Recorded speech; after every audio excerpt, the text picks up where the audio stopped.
So, and you never know if you are live or not until you actually are live. So you don't want to speak too early, because then you might be speaking and no one hears you. So let's see. It says that I am live. It says also for me 22 seconds already. Yeah, I think we are live. So in that case, Anna Förster from Universitet Bremen. Very much welcome, Anna. Well, you are going to introduce yourself. So I'm just going to say to everyone that is listening in now that Anna is really not considered as a guest lecturer in this course. She is like one of the lecturers, just to get your head around who we all are. Anna is, you can tag Anna in our Discord server. That is, if you have learned Discord yet, we'll see. Yeah. The plan for this session is that Anna is going to talk a little bit about the quizzes from the videos that are out, and we will then after have a little bit of a discussion about that. So, well, with those words, Anna, I let you introduce yourself, and then I'll keep my time monitoring the Discord channel for questions, and maybe I do have some myself. So welcome. Okay, thank you very much. Thank you, Fredrik. Yeah. So yes, just maybe a little bit about myself. Some of you have been presenting themselves very personally, very nicely. It's always very interesting to see what kind of people are sitting around and watching here our streamings and videos and everything. So my name is Anna Förster. I'm, however, native Bulgarian, grown and in Bulgaria, in Sofia. Then I moved to Germany to study computer science and aerospace engineering. Later on, I moved to Switzerland to make my PhD and to do also some postdoctoral years. And since now 2015, these are now already 6 years, more than 6 years, I'm at the University of Bremen in the very north of Germany, but still more south than Sweden, which is amazing. Typically, I'm the most north participant of something. I'm a professor of computer science and electrical engineering, and I'm doing a lot of work, especially in wireless communications, and part of that research is also in wireless sensor networks and Internet of Things. And today I would like to give you a small overview about what is that, what are the biggest problems, let's say, when we are practically doing those areas. Not only in theory, but we actually decide to do some applications, some implementation, some deployment. This overview is much more high level than the videos which you have on YouTube online. And the quizzes are not due immediately now, so you can watch this stream first and the videos and ask questions, and only then you can do the quizzes a little bit later. That shouldn't be a problem at all. Feel free really to ask questions. It will be easier for me if you tag me in your questions so that I know that somebody needs really my help. Otherwise, it's a little bit like I'm not very good at Discord. I'm the first time it's using it. So it will be good if you tag me so I know that it's my turn. Okay, so let's see what we have here. First of all, just a small overview of what we'll be talking today. Like, first of all, I would like to introduce to you what are wireless sensor networks and why are we talking about them in an Internet of Things course. Then we will be talking a little bit about possible applications all around the world. I have a very nice potpourri of everything which is possible to do with Internet of Things and sensor networks. We will be talking also about types of sensor networks, how they're related to different other areas or different other buzzwords, because there are a lot of them. And then we will go into two very important topics, which will not cover really deeply, but it's important that you're warned about them. The problem in general with wireless communications and what you can expect as problems there. And on the other side, about power management, batteries, and so on. As I said, it will be a very high-level talk, but you're welcome to ask also deeper questions in Discord later on. So what is a typical sensor network? A typical sensor network consists of some sort of a couple from several actually, until tens of thousands of different nodes. We are talking usually about sensor nodes, but we interchangeably use the word sensors or just nodes for them. Typically, those are embedded devices which have everything on board which you need. They have some wireless communication, they have a microcontroller to do some processing and to coordinate the components. You have some sort of a battery, of course, you have some sort of an interface in order to be able to talk to these devices. You have maybe not some battery management, so power control, really. This is not necessarily, you might or might not have a real-time clock, so this is also some kind of a luxury. What is really important is that they're connected wirelessly to each other, so you throw them pretty much into the environment in a planned or unplanned way. Maybe we could spend like the real-time clock. You mentioned that one. Why did you mention real-time clock because this is a big trouble, and this is something which students or beginners are very frustrated about. In a normal computer, you always know what's the real time. So I can watch it here on my computer and can tell you it's the 16th of June, 1806. Yeah. And on such a device, if you don't have a real-time clock, which is a special component with its own battery, and you have to connect it, you actually don't know what time it is. You only have the so-called local time. Local time means the number of seconds or milliseconds, depends a little bit on the device, on the microcontroller, and on the precision, from the last restart of the device. So if I ask that timer, let's say, it will simply tell me 4,000 after last restart. And it's very often that I cannot make any use of that. Yeah. So that's why I mentioned real-time clocks. This is one of the pains in embedded computers. Yeah, and we can mention, I mean, an Arduino device doesn't have a real-time clock, and actually not the PyCom device either. So you can buy an additional one from, that's totally possible. Yeah. But I guess most of our students now really don't have to care about that. It's really, but it's very good that you mentioned it, because there might be good to know the constraint already in the beginning. Exactly. So such constraints are actually very, very popular here. Like everything which can be get rid of, we got rid of it. That's why you don't have typical real-time clocks. You have only a very rudimentary power control, which means that even your power is not regulated and you can get some overpower or underpower. All of these things are considered luxury. And the reason is really price, because especially in the first vision of wireless sensor networks, as it came up like 22 years ago, it was that it's as cheap as possible and that you can afford really to throw it out in the environment and just forget about it. Of course, this is not practical. And this is absolutely not sustainable solution, but that was at least part of this vision of also the so-called smart dust. You might have heard already about that. So this is all part of this concept at the end. So just to continue here, the nodes are wirelessly connected to each other, and we'll be discussing all these problems a little bit later. And typically you have also some sort of a dedicated node, which can have the same hardware or a different one, that doesn't really matter, which is serving as a kind of an entry point to the outside world. And this is probably also the biggest difference between a wireless sensor network and the Internet of Things. In a wireless sensor networks, you have a whole network where only one entry point to the internet, or several, but they're dedicated and they're few.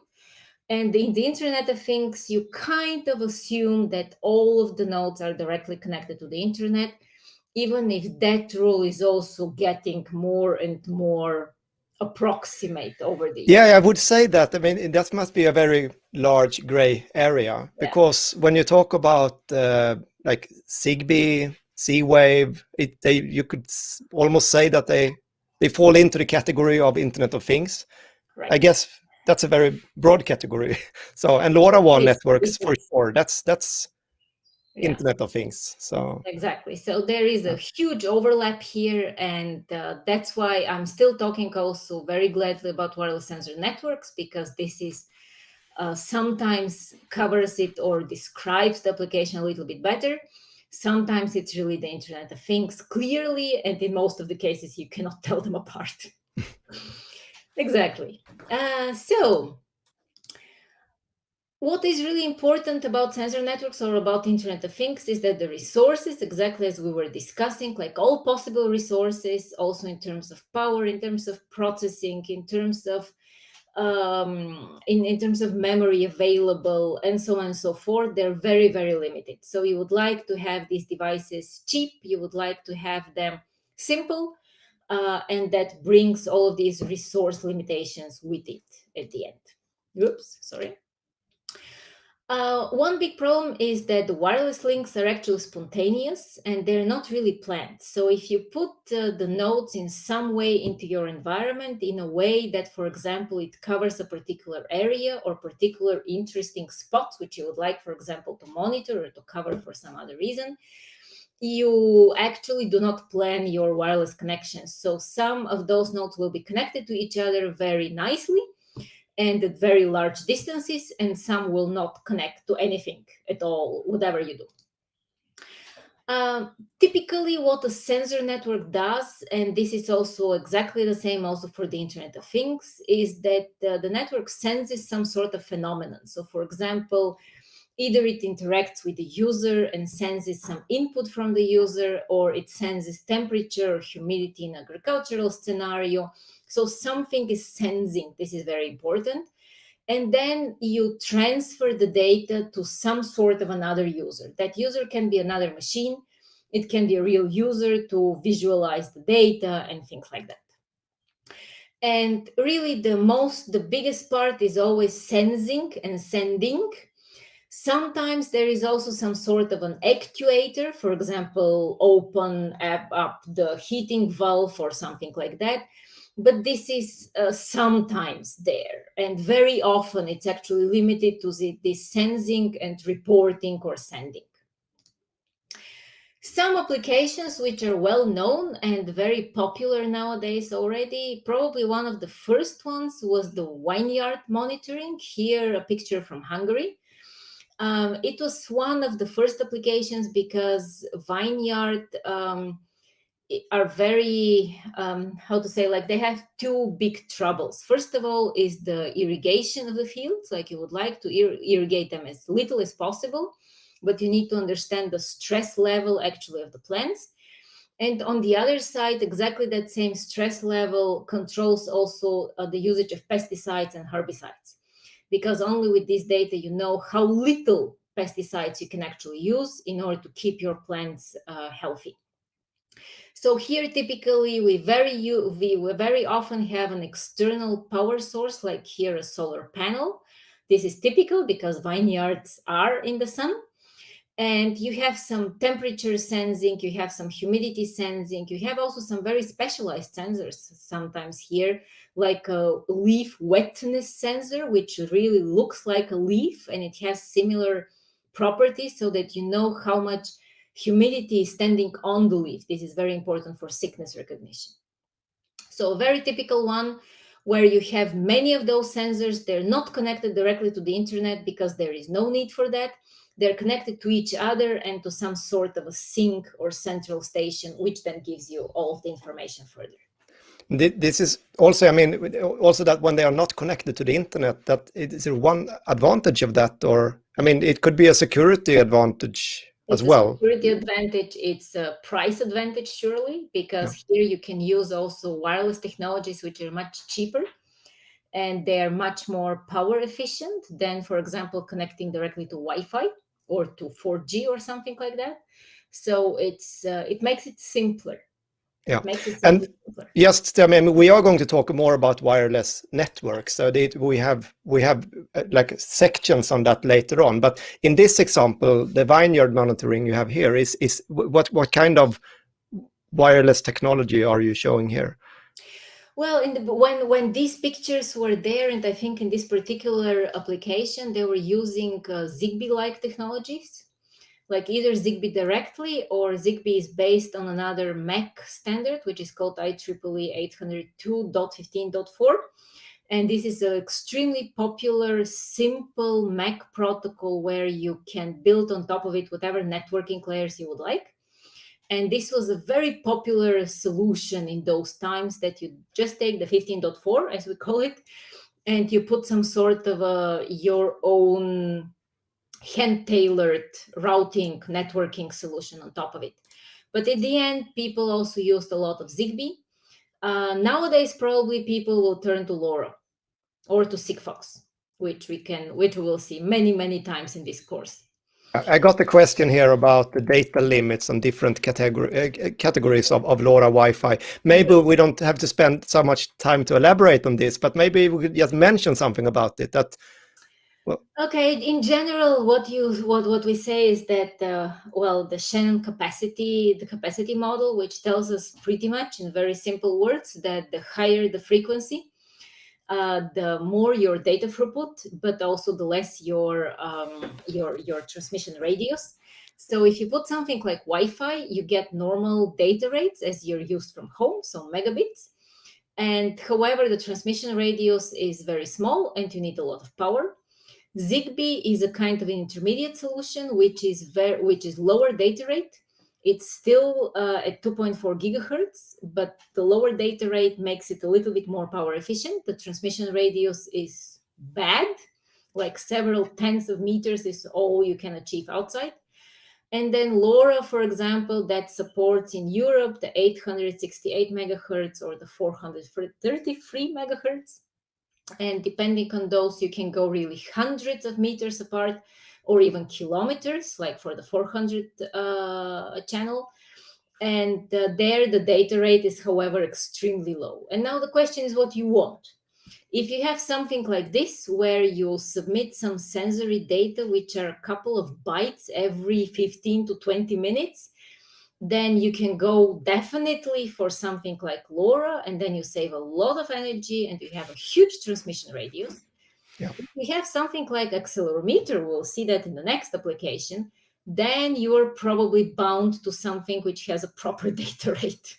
Yeah, so it all depends on your application. So we are going to. I mean, this is like a broad lecture. We could probably spend an hour on just this topic. So I'll let you continue from that question. There is one very interesting question which just popped up here in Discord, whether this can work out of the box or it has to be customized for each installation.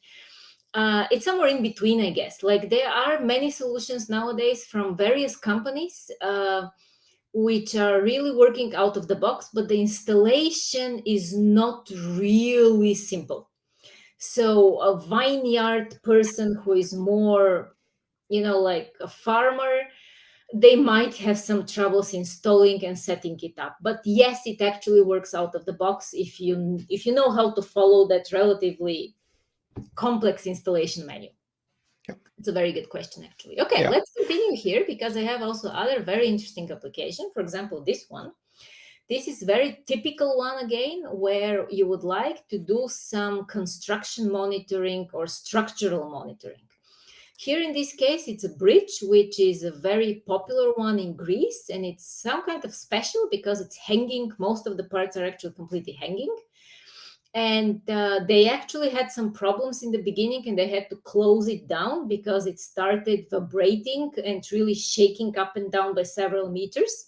They closed it immediately, and they installed actually a sensor network on that. And that's a very interesting application just to talk about exactly data rates, because the only sensor here they have is acceleration. So you would like to give accelerometer data, which are very, very data intensive, and you cannot do any processing on the edge, as we are saying. Like, you cannot do processing on the nodes because these are very heavy processing algorithms. So you have to transmit everything first to some kind of a server, and then process the data in order to see whether everything is normal or not. And here also delay starts playing a role. In the vineyard monitoring, nobody really cares whether I get data immediately or an hour later. It's never about such immediate delays. Here, it is extremely important that you get, of course, the information about some anormal vibration as soon as possible, like seconds or at most minutes after it has occurred, so that you can do something against it. So let's see what else we have here. This is also something very interesting and again completely different. Like the devices are extremely similar, but at the end you have completely different properties. These are cows in Australia. And the idea is that you actually can build virtual fences with those. So you can program a system which controls the areas where the cows are grazing. And once they're trying to get also by the normal fences, and they know that they have to turn back and go into their area again, which is very cost-efficient solution, especially for big farms, because they don't have to use any kind of fences, and they can always see also online where the animals are. And you can even do some really nice and sophisticated algorithms on top of that. For example, if a cow is not moving for some time, probably it's sick and you should go and check on it. So you can do all possible things. And at the end, what they have are these collars where you have a GPS on board, you have some battery on board, and you have also some health data like temperature and I think only temperature actually. And then you have, of course, also acceleration, so that you understand also how it moves. Like GPS is not precise enough to give the movements actually the cow itself. And you have an actuator. This is the first time we actually have here an actuator. Everything else was just monitoring and signaling a problem, and then people had to do something about it.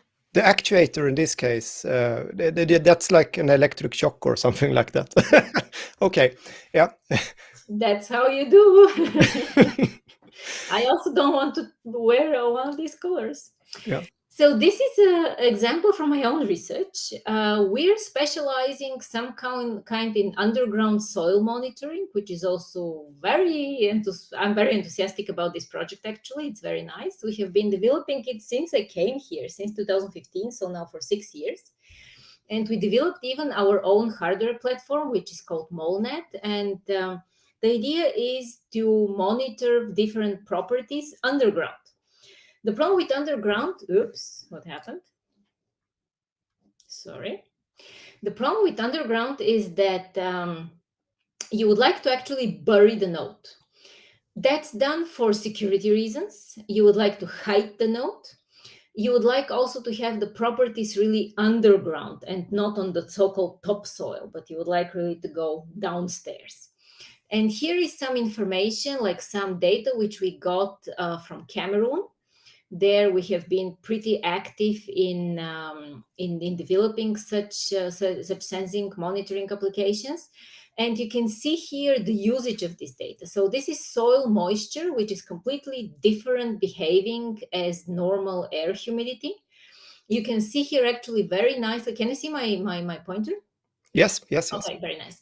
So you can see here that it was pretty constant over 2 days. So nothing really is changing over the period of the day, for example. Then there was a very nice rain, which increased the soil moisture to some other value. And this is what agricultural people or farmers are looking for, a rain which stays afterwards in the soil. And here is the opposite example, where you see that there was some rain, but it was drained almost immediately to some lower value again. So this is a bad rain. This is one of these floodings which takes everything with them, including nutrients from the soil. So this is also a very interesting way of looking into that. And but let me say, that is the measuring conductivity in the soil, or correct. Yeah. Yes, there are special soil moisture sensors which are at the end all not all, but most of them are conductivity based. Yeah, and I guess that many actually, I think, are inspired by just this example. I see comments about the Vineyard and such, that and also speaking from experience since last year, that a lot of projects were actually agriculture projects that were green greenhouse projects. They were monitoring the tomato plants and a lot about water. And I think there were farmers in the last year that measured how much water the horses had and such. So yeah, so a lot of like these interesting use cases. And as I must say that the more of these cases, the happier I am, because then you can actually show the sustainability part of the IoT, that you all are making the world a little bit better and not worse. Exactly. You have lots of possibilities which otherwise take a lot of money, a lot of effort. Here you have always a very cheap, a very self-made solution which can be done by local students from a computer science department. Like in this case, we had the help of the computer science department in Gaoundéré in Cameroon, with a little bit of knowledge and a little bit of supervision and a little bit of a budget, similar to the PyComs which we have here. Like the price is really not higher than that. You can actually make a difference. And this is really cool. Like I have here also another very nice application of the same. Now, for some reason, I cannot go further. Okay, doesn't let me go anymore. I can show a picture while you try to see if you can change that. We are two on this presentation. So, and you showed a bridge just earlier on. So I was just like trying to link that to the different cases of IoT. So this is just a classification from Ericsson, and you can find a lot of these colorful pictures online when you Google for IoT. So but when we're talking about cheap sensor networks, I guess that we are also talking about the area of massive IoT. So it might be too many things to consider now, I'm sure about that, but we are talking about definitions and we're talking about a broad area. And if we're talking about 5G, for example, that could absolutely be IoT, and it is IoT. But then that's not the technology that is best suited for sensing the soil level in a farm, because that needs to be cheap and run on power, like on battery for a long time. So the area we are in is like in the massive IoT area, I would say. So if we're going to look at this picture and point on where are we in this course, I would say that you are in the left end of this picture, the massive IoT. So low data and battery. So you all get some kind of feeling on okay, what are we doing? What kind of IoT are we going to do? So let's skip back to you again, Anna. There was some sort, one of the slides just didn't want to come with me. So this is a very also exciting application here, and again a very interesting example of what kind of weird applications you can have. This is the Maricultural Institute in the University of Namibia, and they had a very special problem. They are trying to raise sweetwater fish in salty water. They do that in big aquarium. And they have, of course, to monitor very exactly the saltiness of water. They have to monitor the pH value, the temperature, and the dissolved oxygen. And this is all you can see here on this site. This is again our MoleNet hardware working at a lower frequency, like we have a normal RF transceiver, but at 433 megahertz. And we used it in this example because in this room of the aquariums, it's very wet. It is not really underwater everything, but it's very splashy, springy, extremely moist air. And so we decided to use again this very low frequency so that we have a better penetration through the air. And that was very successful, actually. This is an example of what we were able to detect. There was a small leak in one of the aquariums, and our system immediately signaled an alarm that the temperature is rising extremely high. And this was because actually there was almost no water, and the fish, of course, were left only in this small pond here. But they didn't die. We managed actually to save them. So this is yet another interesting example. And again, something which we have tried with our hardware is to find trapped miners. This was an application in South Africa, where the question is, if part of the mine collapses, how to find the miners again. And typically the collapse is relatively small, but you have no idea where the miners actually are after that block.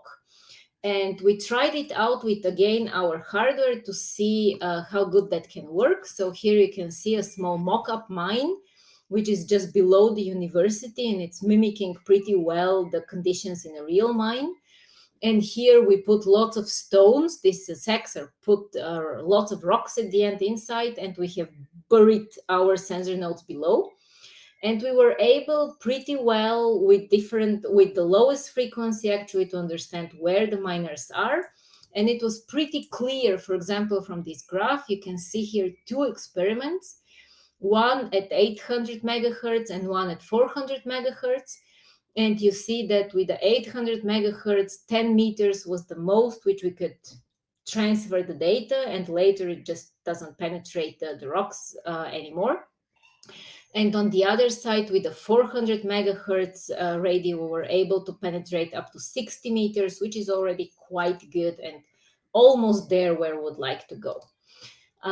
Okay, that was a small app which was connected to that, so that we can actually see where the miners are. And you can see here the small miner and where it is approximately, like you can do only with RSSI measurements. RSSI stays for Received Signal Strength Indicator. That tells you how strong the signal is. You can actually localize the miners. You can compute where he or she is, mostly he. So this is a very recent application, and it is a pure Internet of Things application. We have one single sensor here. So people are typically even asking me, why is that an IoT application if it has only one single node? But I still believe it is a very nice application. It's a tea factory in Kenya. You see that I'm a lot in Africa. And here we have a camera above the tea fermentation bed. We're taking pictures. And in these pictures, we use a deep learner, a deep neural network, in order to decide whether the tea is still under fermented, it's just perfectly fermented, or it's already over fermented. And we're signaling that to the workers, so that in case they make, for example, a break or just not pay enough attention, they know that the tea is ready and they don't have to sit the whole time there. So it's an optimization of the process itself. What kind of hardware do you use in that case? This is a Raspberry Pi with a small camera, like a normal webcam. And everything is done on the edge. So it's directly here in the factory. It's not on a server outside. But the edge is actually, well, it's the Raspberry Pi. Yeah, but that's powerful enough, because we have played a little bit with the Coral boards, and those are like, you get, I think, even more than a tenfold, or maybe even more than that when you're running the TensorFlow Lite models. So. Well, what we did, of course, is that we also use TensorFlow, but what we did is that, of course, you train your network offline, and then you only reuse the network here. So otherwise, the Raspberry Pi will, of course, not be able to make the training, but the classification only, it works actually very nicely. And you see also that the pictures are quite nasty, like even for a normal person to recognize what is what and to say, well, this is clearly over fermented and this is clearly perfect. It's a matter of expertise, really, to recognize that. Like, to me, it's all kind of similar. And here you can see also our very simple architecture at the end. So here you have the Raspberry Pi, you have the Pi camera, and we have still Wi-Fi here on board, actually.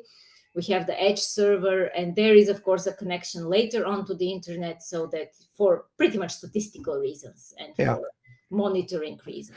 But it's super interesting that you took that you planned to have just this example, because there are questions about, oh well, I think I need like a high rate of data, and as I see it, there is actually parts in this course now which, like, I've put in just because of of the interesting new applications you can do when you put a lot of computing power on the edge out there. And also there are some consumer hardware which are really cheap. I'm just going to mention there is an OpenMV. I can drop a link in the chat. I think it's about $50-$60. You can run TensorFlow models and program them with MicroPython. And it's a little camera.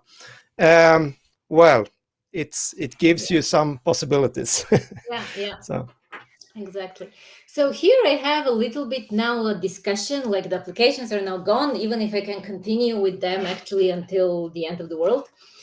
There are really lots of applications, and it's sometimes really surprising, as somebody saying here also in the chat, how creative people are. Yeah. It's really surprising how many things you can do.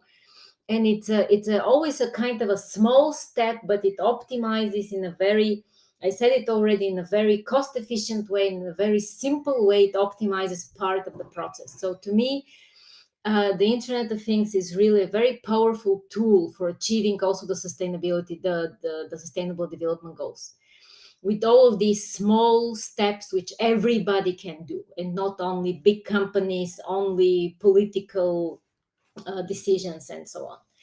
So here I have a little bit of a different discussion, like the types of sensor networks, and what are the other buzzwords out there. So we know sensor networks by now. Another one is cyber-physical systems. We'll see them in a second. We have also something called body sensor networks, also interesting. We have the Internet of Things, of course, and we have the so-called low-power wireless. So let's go one by one here and see a little bit what are the differences. We have been talking about the Internet of Things and wireless sensor networks. Let me summarize a little bit. Internet of Things typically says everybody is connected to the internet. Again, this whole gray zone in between, like there should be a big gray zone here between the two blocks. And sensor networks are saying, well, only few of them actually have to be connected. Yeah, everything else is waste of resources. Also interesting is that the Internet of Things are typically using standardized communication protocols and security. We use LoRa, we use LoRaWAN, we use Zigbee, and so on and so forth. It's just easier, it's faster, and it brings you where you want to go. Sensor networks are more fond of hand-tailored communication protocols, so they're kind of more into the research area, or more into very application-specific protocols, which are better, for example, suited for something special like the underground environment, which is very nasty environment. Internet of Things, we say device resources are limited, but actually not to the same extent as sensor networks. Like we still have sometimes some luxury, like a power control or an RTC, the real-time clock, like sometimes it's there. With sensor networks, we kind of assume that they're severely constrained. Also interesting is that somehow we assume that the Internet of Things, the devices have some sort of a power supply. This is also something which is a complete gray zone here. With sensor and we use unicast communication, so we typically do not build the so-called multi-hop topologies, but we say would have a similar architecture as, for example, LoRaWAN is proposing, where each of the sensors, each of the devices is connected directly to some sort of a gateway, and the gateways forward that to the server. This is a little bit different in sensor networking, where we assume battery-powered devices, and we assume the so-called converged-cast communication. Converged-cast stays for, you should imagine the network organized in some sort of a tree, where the root of the tree is actually the sink or the server or whatever you would like to call it. And everybody else is organized in a kind of a tree. And so that the leaves are starting to communicate via multiple hops to the sink. And on the way, you can even aggregate or discover events. This is the so-called converged cast, because it converges on the sink itself. And everything can be optimized so that this converged cast is going really fast. What are body sensor networks? The only difference is actually that they wear it on the body. So it can be my smartwatch here with some sensors on top. It can be my pacemaker. It can be some sort of sensors like in shoes or on t-shirts. It can be some sort of a diabetic pump, and so on and so forth. The difference is that the transmission radius is very, very small. It's just the body. And that it's very important that such sensors, such devices are not developing heat. This is probably the biggest problem, like especially if you're talking about implantable devices. This is the first question mark, whether it somehow develops heat because you don't want to get cooked from inside. These are called body sensor networks. What is also related to BSNs or to body sensor networks are the so-called wearable computing, but here we are not talking about sensors on the body, but we simply talk about devices on the body, like a smart glass or some sort of smart watches, which are helping you more than just sensing your movement. But these are popular examples. And then another one, which is very often misunderstood actually, is the so-called EHealth. And to be honest, it has nothing to do with body sensor networks or with the Internet of Things.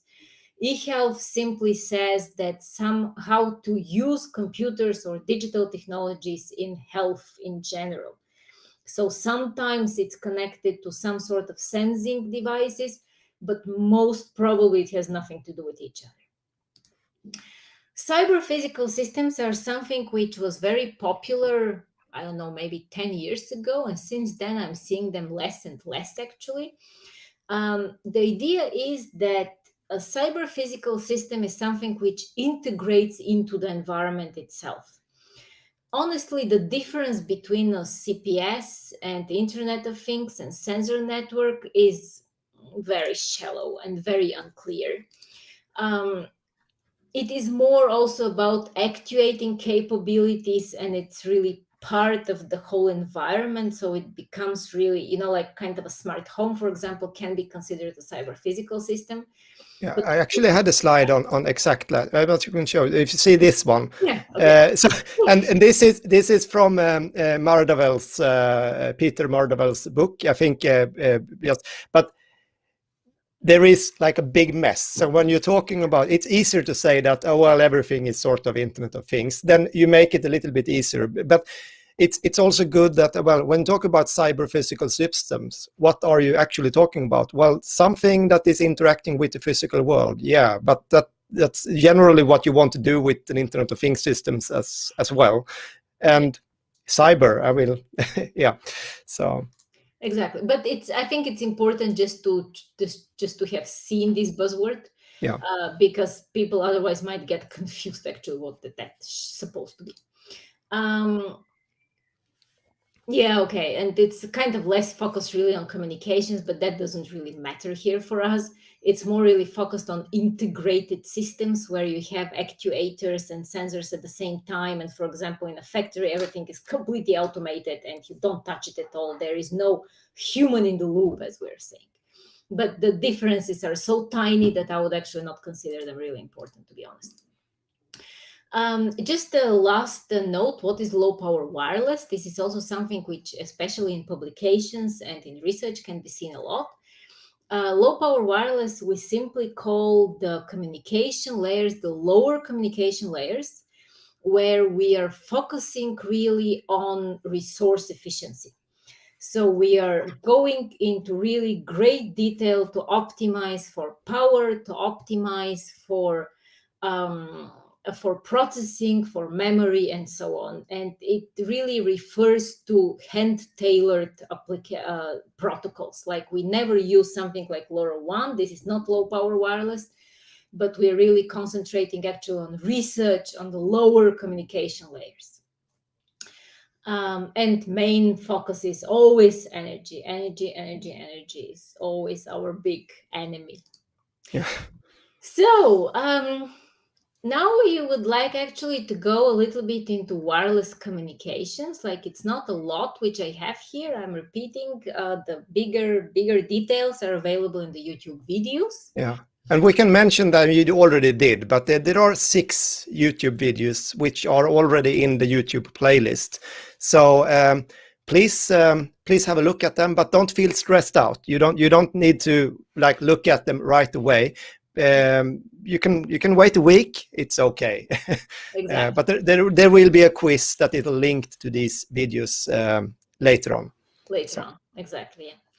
Okay, so what is wireless? Here I have just examples. This is absolutely not exhaustive. Like we are writing currently a paper about WSN communication technologies, and there the table is very much longer. Like we say, have something like 20 or 25, and these are only the very popular ones. Here I have just 4 examples for you. As I said already before, the difference is really coming from the frequency and of course from the channel modulation, but that's really too much of details here. Let's focus on the frequency. Here is Zigbee, which is a 2.4 gigahertz, similar to Wi-Fi. You have a maximum range of less than 100 meters, but also these 100 meters are already very on the positive side, and I will not trust them. You have, however, a pretty good data rate, and power requirements are low because they're actually limiting the data rate to 250 kilobit per second. And so you don't get too far, you don't get a high data rate, but you get a low power requirement. And it's sleeping. This is something very important to mention. Internet of Things and sensor networking devices typically sleep most of the time to save energy.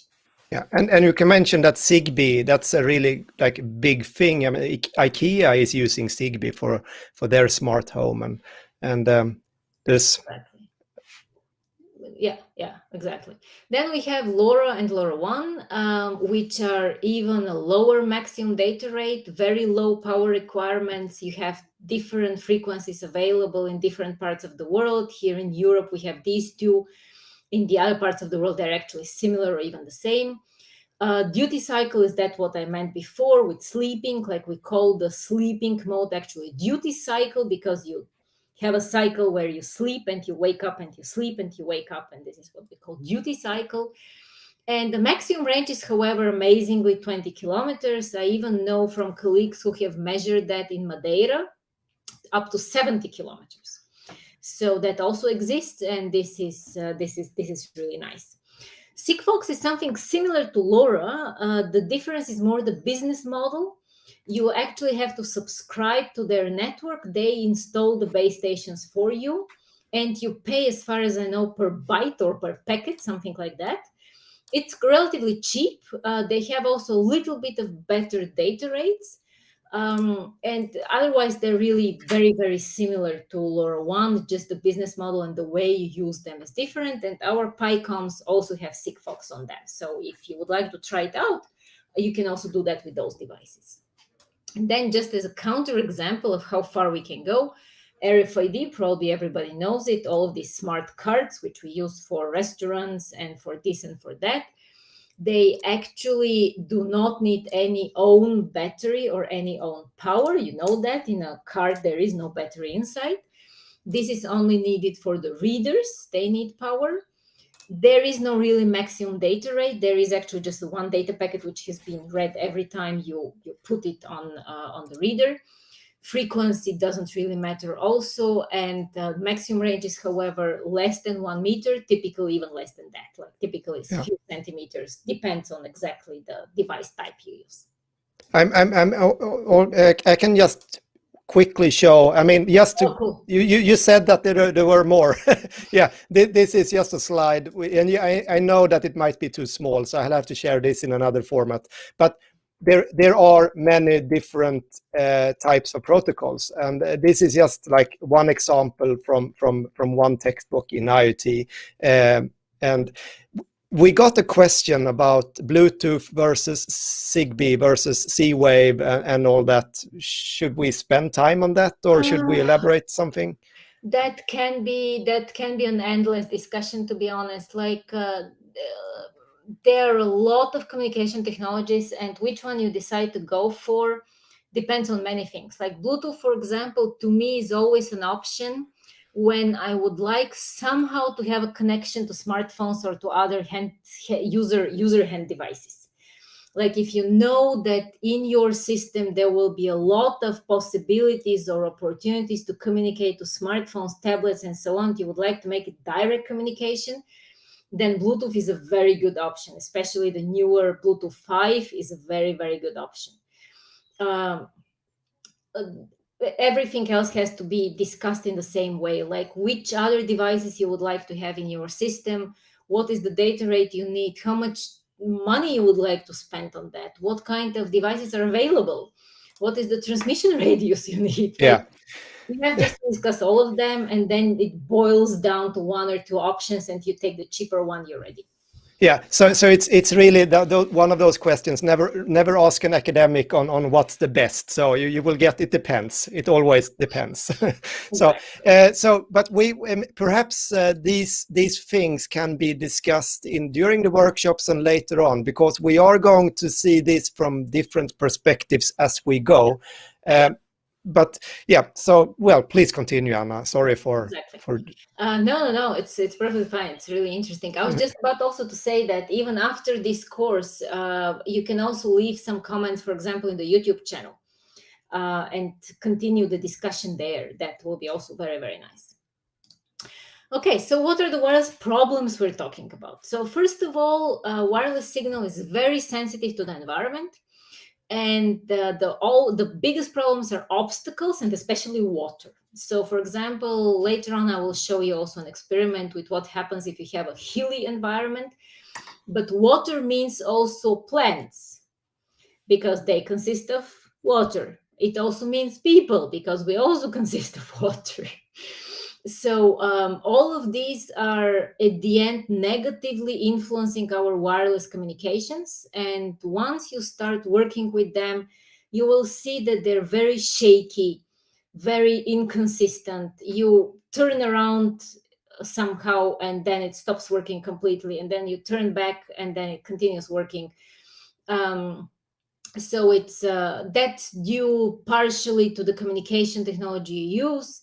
That's due partially, however, also to the price of the transceivers which you have on board, which, don't forget, are cheap. So this is also part of the story and of the game at the end. I would like to show you actually a very interesting experiment which we did with LoRa communication in Thailand. We tried it out for a future application. We would like to cover a relatively large area of the rainforest with sensor nodes who are going to count mosquitoes. Also, an extremely creative solution, I would say, like counting mosquitoes with IoT. We did here really a kind of a demonstration, kind of a preliminary study to see how well we can communicate with LoRa 1 actually. We put here a receiver in the hotel, actually, which is a little bit more on the top of a hill, and then started walking around to see how far we can get with the receiver. And this is what we got at the end. Like this is what I mentioned before, the received signal strength indicator, RSSI, over the distance which we had. And here you have the distance, here you have the RSSI. By the way, it reads a little bit funky for somebody who is not used to that. The signal, the more positive the RSSI is, the better the signal, but it's always negative. Well, not always, but in our case, it's always negative. So you see that at lower distances even, there is no real rule here. Like you see, here it's very spread. So there is no such a thing like at this distance, it will be always minus 60. That unfortunately doesn't work like that. So you measure at the same distance, you measure a lot of different RSSIs. Then it goes clearly down and gets less and less. Here we're talking about at the lower part, we're talking about the transceiver sensitivity. This means simply how low can I get with my RSSI before the transceiver just says there was nothing. And here we see that approximately even before 500 meters, it's over. And this is due mostly, just a second, this is due mostly to the distance, but also to the hilly environment, because they're hills, they're not mountains, they're hills, and the rainforest itself. Like it was actually very dry at that time, but still it is so much plants and so much organic matter that the signal just cannot propagate. So this is just to rely back to what we said in the table, in the theoretical table there, we said up to 20 kilometers. As I say to my students, no 20 kilometers for you. Yeah, and just to, well, I mean, we are actually, I mean, there is also, we are putting some sensors like LoRa sensors on a ship, and then you have the steel structure which blocks Wi-Fi. Like it's not easy to get the proper Wi-Fi connection on a ship without a lot of Wi-Fi gateways. No, what do you call them? Access points, APs. Yeah, sorry. But the thing is, with LoRa, it seems to be, we are going to do some testing, but then the signal can propagate in the structure of the ship. So structure is actually better than everything which has water inside. Yeah. So organic matter is in general worse than just some concrete or something like that. This is kind of counterintuitive. Before you get the first explanation, then you say, okay, that actually makes sense. Yeah. I think before you go further on, there was an interesting question a bit up that, okay, are all these frequencies free to use? The ones which we have here as example, yes, this is part of the so-called ISM band, which is, help me now what it says for. No, I can't say it. No, I also don't remember, but it's ISM. It stands for free frequencies for research and medical purposes. The M was for medical, but the rest I don't know what it stands for. And those are free to use everywhere, but depending on the frequency, you might have some restrictions on the transmission power, and you have restrictions on pretty much the usage of the channel. So for LoRaWAN, for example, it's only 10%. So only 10% of the time you can be online, which pretty much means in normal language, you cannot stream, because 10% is not a lot. So you cannot continuously. Industrial, scientific, and medical. Thank you, Victor. This is exactly what it stands for. Yeah. Yeah, so you have to consider those restrictions, but otherwise you're free to use them all over the world. Like each continent more or less has its own restrictions, but once you check them, you can go. Yeah. Okay. Yeah. Yeah, so this is just another way of looking into this experiment from Thailand, where you see also that at some point the distance from some 300 meters, you start losing a lot of packets. These are all lost packets on the bottom here. And for some time, the two are overlapping. So you receive and you lose a lot of packets. You have to retransmit and things like that. And after some time, you just forget about it. It stops working altogether. Exactly, this intermediate region is very important to consider. This is also the region where all of these low power wireless people are sitting in. They're trying to get the last drop of data out of that region, because this is probably the region where normal protocols will leave you. So you will not be able to receive your data in a proper way. They can handle such a thing here, like here and there, a small lost packet, but they absolutely cannot handle 50% loss. Okay, so we are into power, the last topic actually for today, which is also a very interesting topic. So let's look a little bit into a typical hardware. I don't have a PyCom here because I consider actually this one a little bit more clear to see what is what. Yeah. This is the so-called Z1. From Zulertia. This is a typical sensor node, as we called them before. It has Zigbee on board, and I think it had already Bluetooth on board, but I'm not completely sure. What is important, it has a microcontroller, it has a radio transceiver, it has some sensors. Typically integrated are temperature and humidity. They go always like by default. You have sometimes, very often, some external memory, just to make sure that your data is saved also locally and you don't rely on the wireless. Of course, you have some sort of a battery, or at least battery connector, some sort of serial adapter. What is important is that, like, first of all, this is a typical hardware for any IoT device, sensor node, whatever you call it. what is really important is actually how much power you need for each of the components, because you can always measure one device, what the power has in general, what kind of power it needs, what kind of current, for example, it consumes. But it's more important to look into the individual components in order to know which one should you use only sparingly and which one you can just say, whatever, I can leave it on. So let's look here into this example. We have the microcontroller in the different modes, active and sleep, and you see that it's already quite of a big difference between 1.8 milliampere compared to 5.1 microamperes. But what really strikes us immediately is, first of all, the external flash, which is very expensive, 15 milliamps, compared also to the receiver, to the radio receiver, which doesn't matter actually receive or transmit, it needs almost 20 milliamps. This is also something to very interesting discussion. People usually react like, just a second, transmitting is actually kind of should need more power than receiving. The answer is no. Maybe you should think about another analogy for that. When I'm talking, yes, it is quite difficult actually to talk. Of course, I need a lot of energy.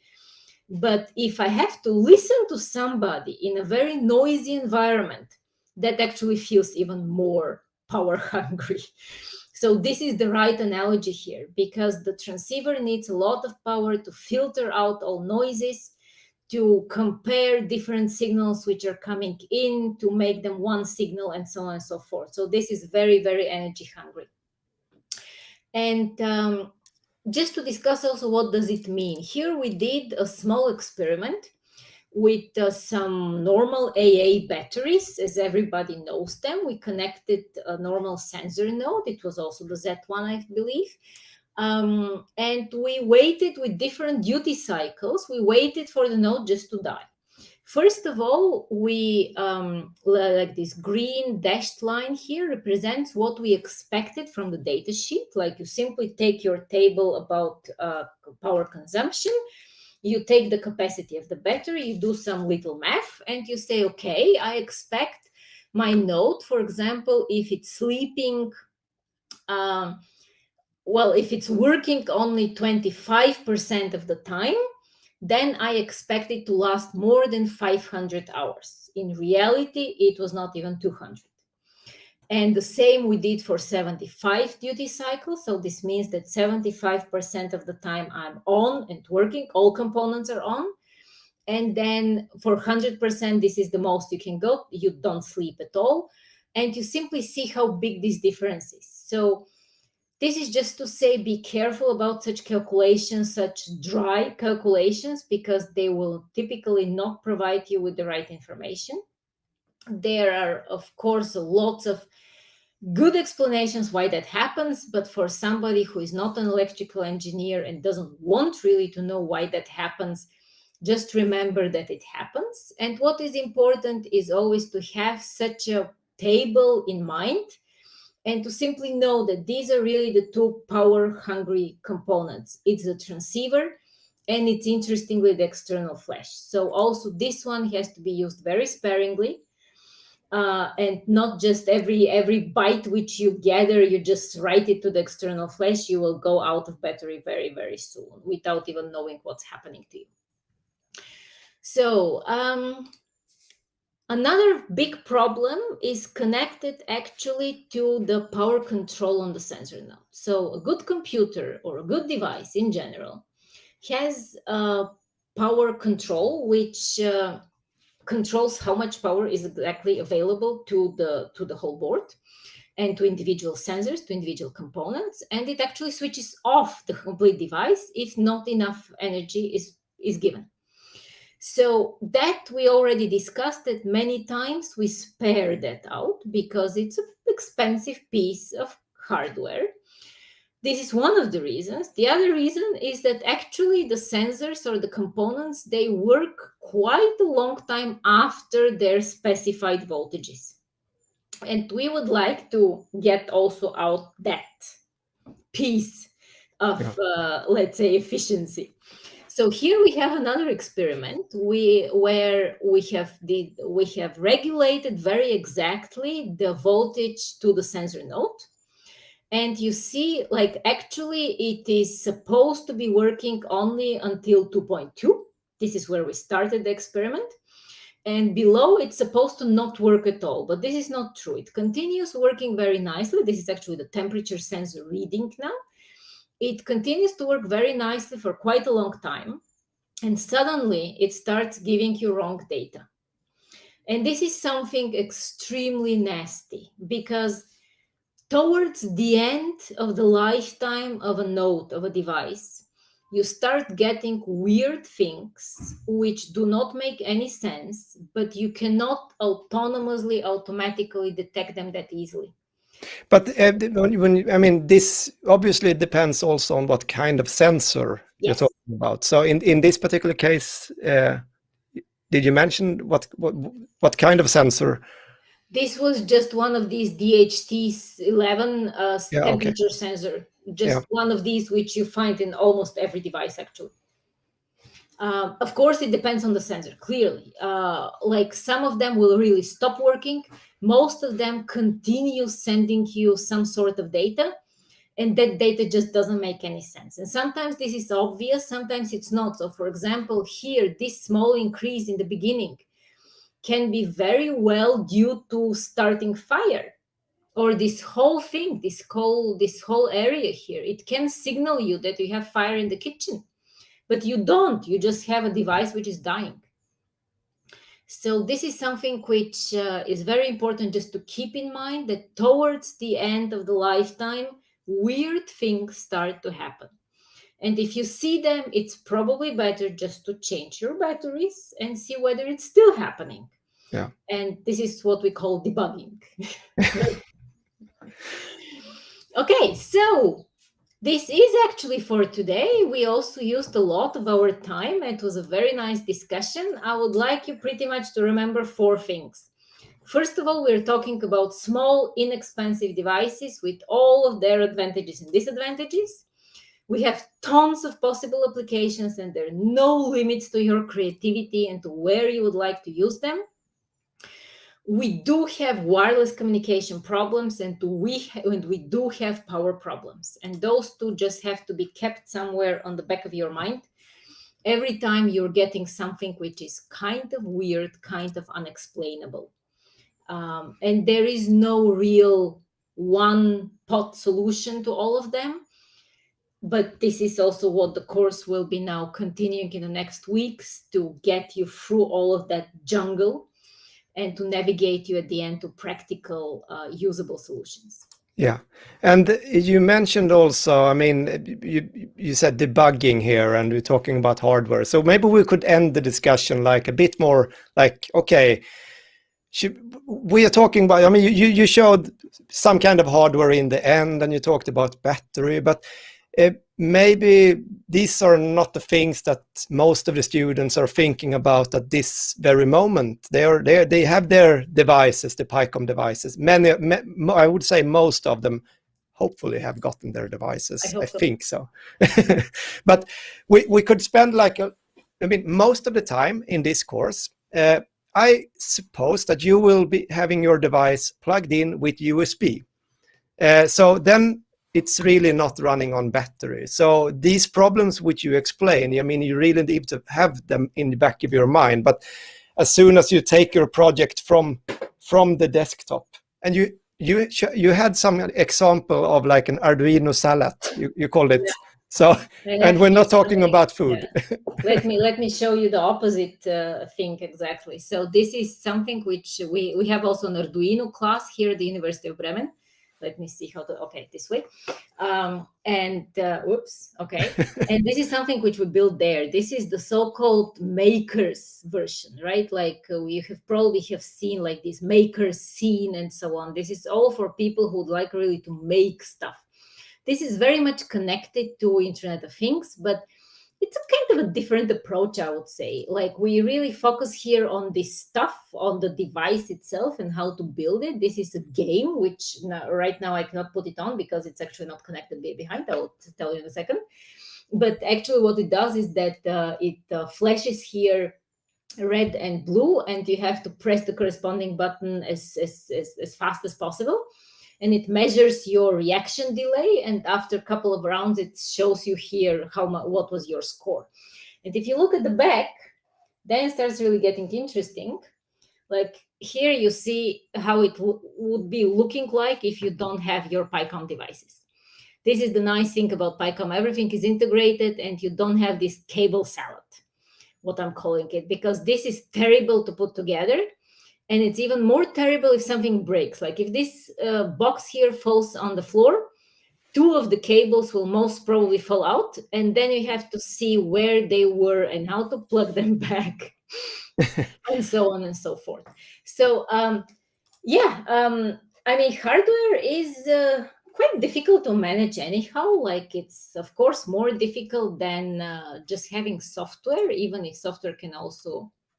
But the thing is here that when you're working with IoT, and I think you make a good point here, is that you can mess up a lot of things when working with programming. If you only work with software, you can get gray hair pretty quickly. But then this is like even yet another thing that can go wrong, and it will go wrong. So so when you're debugging, you don't really know if sometimes it could be the software or it could be the hardware. But your advice, would it be that if something goes wrong, where should you start looking in this course? Wow. In your experience with all the students you've had so far. So with the PyCom devices, and given that you will have very small transmission distances and you will have USB plugged in, I would first definitely go into the software. Yeah. Definitely, like libraries, software. Definitely software. Yeah. So and so obviously this is not like the truth. It might be that it's the other way around for many of you, but it all depends on what you're going to do. If you connect a sensor, like this is a CCS 811 sensor, I think, a carbon dioxide sensor, and many of you that might have bought this sensor. It's a relatively cheap sensor. I think it cost about 20 euros or something like that. Mm-hmm. But well, you need to solder it. Sometimes they come not soldered, and I've already seen people in the Discord channel like giving a hint. Oh, I didn't get this to work because I didn't solder it. Because you might think that, oh, this is good enough just to put the wires in. No, it isn't. But please be very, very mindful when you are working with hardware. Not in the sense that you might destroy things, because, well, obviously you can, but there is probably more of a risk that you are doing things wrong and getting frustrated. So one of the things which I can think of, which my students have a big problem, is the so-called split call, where many components you call a function first to say, please give me sensor data, please activate the radio transceiver, and so on and so forth. And you don't get a return value, or the return value is telling you simply, okay, I will do, but then another function call, which actually tells you I'm ready. This is something in my experience, which people are very, very confused by, because this is not the way we program on a normal computer. We have a function call and we immediately get the return value, and that's pretty much the signal for us that it's done. Yeah. And here you have to be a little bit more careful about that. Yeah. Something else which comes to my mind is something I have experienced many times, is that yes, people develop on USB cables, they develop in small distances in the lab. Then they say, oh, let's put me now and finally put it outside. They put a battery, they go out, and nothing works. So this is typically due really to this change from lab to another environment, from USB to battery. And you should check that carefully in the lab that actually it works also on the battery before you go outside and you get frustrated. Yeah, but you will, I mean, I can be sure that most of you will be frustrated. Oh yes. But actually, if you aren't frustrated by sometime during this course, you probably aren't doing it right. So that's one thing you need to do. But well, we could also, I mean, we are going to talk a little bit more about getting started with hardware and such next week. So we're talking about a higher level here. We are going to dive deep into the hardware and setting up the IDE and Atom and all that. But one thing that I think I just wrote it because there is always question about this 5 volt or 3.3 volts. I mean, if you have an Arduino, it's 5 volt. Well, not all Arduinos, but the PyCom devices are 3.3 volts. And there are some sensors that says that, oh, it works with 5 volt, but it still works with 3.3. So this is a bit confusing. Yes. So what's your impression of this? Do you have like a comment on that? So? Honestly, I leave those to my students and to my PhD students. Yeah. The answer I always get, because don't forget, I'm actually a computer scientist, so we're not supposed to think about these things. But in my experience, it's actually exactly that. Like, you can use them mostly interchangeably. We have, for example, in our own MolNet, somebody came to the ingenious idea to solder a power control which puts it to 5 volts. And the RF transceiver is supposed to go to burn at 5 volts. That never happened.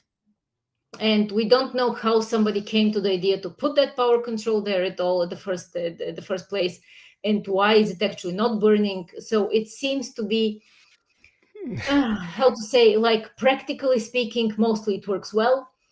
If you see some weird readings or something doesn't work, then it's probably the problem at the end which you have. So it's always a good idea to read the specifications and to try to follow them. But if there is a reason for you to not follow them, with some risk, you can just try that. Yeah, and also that's one of the really fun things is that most of these devices they're not that expensive. So hopefully you're not going to burn your PyCom device, but a sensor that costs like 2-3 euros, you might be able to live with that. So and also about best practices in working with hardware, breadboards. I've gotten some questions about that. Well, obviously you don't need a breadboard, but it makes things a little bit easier. Well, not a little bit, actually a lot easier. So and they doesn't cost very much either. No. So C++ MicroPython. We already covered this, so we won't talk more about. But just C++ MicroPython. I think that the device you showed earlier, I guess that's C++. Yeah, that's Arduino. It's Arduino. Yeah. Exactly. Well, again, my favorite answer, it depends. I mean, it really depends. When, like, we are using Arduinos here, for example, to teach people to program. This is a completely different situation than if we want to teach them IoT. So we have both courses, and in the IoT course, we are using actually also PyComs and MicroPython. We use also these Wemos devices, which are a little bit cheaper, but you have to solder them yourself. Yeah. This is also a possibility. And the question is really what background you have and what is the purpose of what you're doing. If you would like to teach somebody how to program, and C and C++ is a very good choice, especially for technical computer scientists, for electrical engineers to start with, because they will definitely need that at some point in their careers. And so for that, it's perfect to start with something like Arduino and immediately C and C++. However, for somebody who doesn't really have the ambition to become a great programmer, but would like simply to do stuff, to do solutions, Python is much more easily to be learned. You don't have these weird pointers and function pointers, and you don't have also the variable types, the strict typing system of C++ and so on. So it's much easier to learn something like Python. And in this case, you will also find lots of libraries, applications where you can use Python also. Like you can do great stuff with Python. Yeah, and I think that, I mean, it's come a long way. So the MicroPython, that's a very new thing into embedded devices. Actually, there is now, I saw that, I haven't tried it, but there is also JavaScript for embedded devices. Well, just Google it and you'll find it. So, but there are languages that, like the higher level languages, are creeping down to the embedded devices. Even machine learning, we already know, but also higher level languages are creeping down. But Python is, in my experience, I'm a Python guy, so I don't even really know how to program C++. So that's me. I'm very focused on the application. But the thing is with MicroPython, which I think makes it very very interesting in this area, is that there is so little time. If you have an idea, you can just do it right away, and then iterate on that. So. But obviously, if you're going to create something that has the absolute best battery power management overall, well, it might not be the best choice. Yeah. And if you know how to program in one of these two languages, to learn the other one is also not that big deal. Like from Python to C++ may be a little bit more difficult, but absolutely doable. And from C++ to Python, it's absolutely a small step. Yeah. And sometimes it's also a revelation of how much simpler it can be. Yeah. So, but I think that we are over time. So that we already know. 20 minutes over time. But I think we at least covered, like it for me, it felt like that you almost covered all your videos, but obviously they were much more detailed. They are much more detailed and more technical, I would say, yes. Yeah. And you'll be, like, we can tag you in the Discord channel, and we might see each other soon again. We'll see. Yeah. We will see. Yeah. I wish you all the best with the course, to everybody. And any questions, I'm very happy to take them. I will try to answer them as fast as I can see them. Yeah. It was great fun to make this. It's a new format also for me to have such a streaming thing. So it sounds like fun. We should repeat that. Yeah, absolutely. So in that case, we'll end the stream. So thank you very much, everyone that has been tuning in during this live session. So see you in Discord.